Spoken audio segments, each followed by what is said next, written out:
Hello, I'm Dr. Cheryl Lee. I'm the medical consultant and eye surgeon at my clinic, the Eye Clinic by Dr. Cheryl Lee.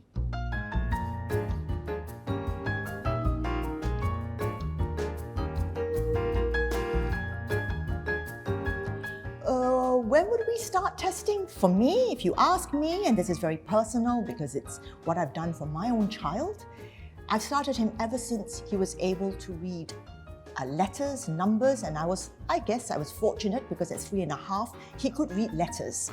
So I've checked him every 4 months since he was 3.5 years old. Most of the patients in clinic, I'd say they start at about age 4 and they come by to see me every 6 months.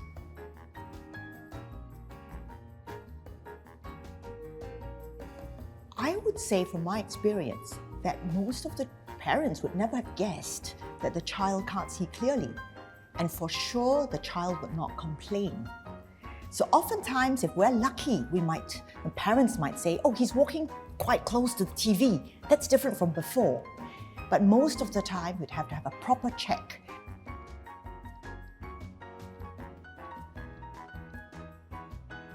I would say the minute a child is diagnosed with myopia, it should be treated. It's very much like I said before, the eyeball, it grows longer and longer. And that explains why the myopia gets worse and worse. It's linked with the length of the eyeball. So in other words, when myopia is diagnosed, it can only get worse because the eyeball is going to get longer if we do nothing about it. So we should address it the minute it is diagnosed.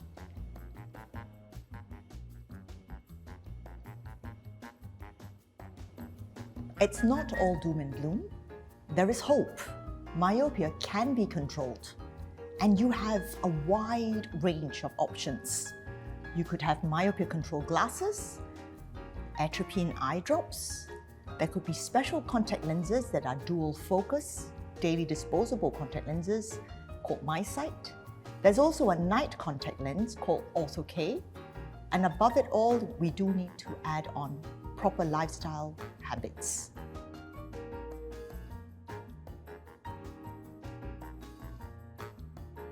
Well, the likelihood that it's due to genetics, of course it's there, but it's not very high. At best, 20%. There have been instances when parents have perfect eyesight, but their children have poor eyesight. So we would have to look at other causes for why their eyesight is poor. We can hardly blame it on entirely the genetics if we find that the child is on devices half the time and not spending time outdoors.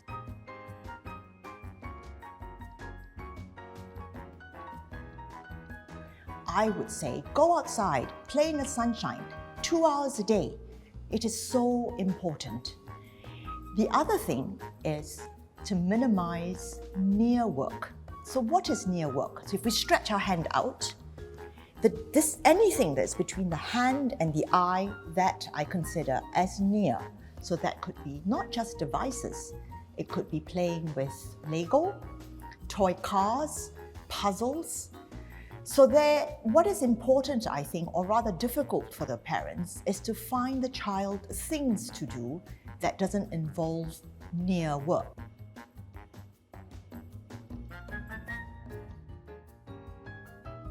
I think that as you are the first person that they would see with an eye problem, you should take every opportunity that you have to talk about myopia. Oftentimes, I would say, even if the father comes in to buy a pair of sunglasses, it might be, well, actually quite good to just offer and say, oh, if you have a bit of time, could we just have a check of your child's vision? Oh, is he already 5? Well, I think that's a perfect time to start. And if the child should be diagnosed with myopia, I think we've all got to be alert and say, hey, the chance of a 5-year-old with myopia getting increasing problems with the myopia, I mean, it's so extremely high that we mustn't ignore it. One of the things I would advise is never to say, oh, let's just wait a year and see if the myopia gets worse, because it's bound to get worse. Don't forget that myopia is progressive. That means it can only get worse if we don't control it, And the other thing is that it's irreversible, which means that we cannot make it better. We can only stop it at where we find it.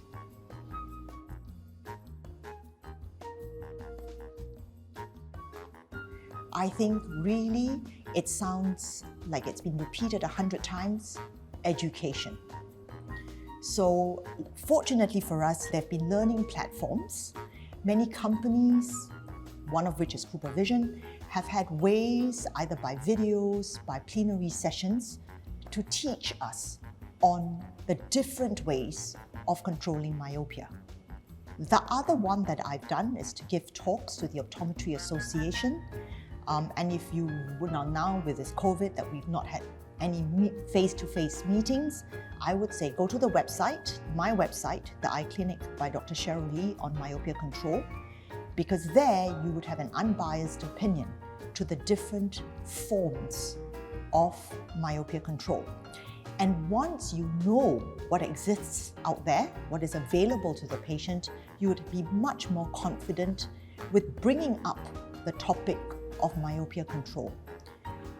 You should never worry about losing business, because these myopic kids will always need glasses, or they would need contact lenses.